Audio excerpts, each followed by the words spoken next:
আল্লাহর কসম, আমি আল আজহারে কোরআন নিয়ে পড়াশোনা করেছি। IIM এ কোরআন নিয়ে masters, human embryology in the holy কোরআন।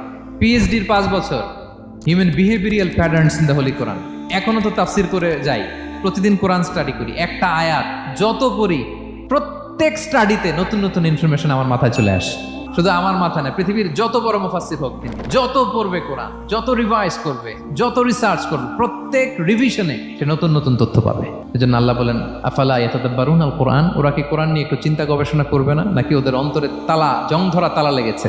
প্রতিটা আয়াত পড়ার সময় এর পেছনের গল্পটা কি, বর্তমান সময়ের সাথে কিভাবে এটাকে অ্যাটাচ করা যায়, কোরআন নিয়ে গবেষণার কথা এবং চিন্তার কথা বারবার কোরআন আমাদেরকে বলেছে। এখন আমাদের কি একটু সময় হবে না কোরআনকে চিন্তার সাথে, গবেষণার সাথে পড়ার? ইব্রাহিম আলাইহিস সালামের মতো গদবাধা গড্ডালিকা প্রবাহে গা ভাসিয়ে না দিয়ে আমরা যেন প্রশ্ন করতে পারি, আমরা যেন বিবেককে কাজে লাগাই। আল্লাহ তাআলা আমাদের সবাইকে কথাগুলো বোঝার ও আমল করার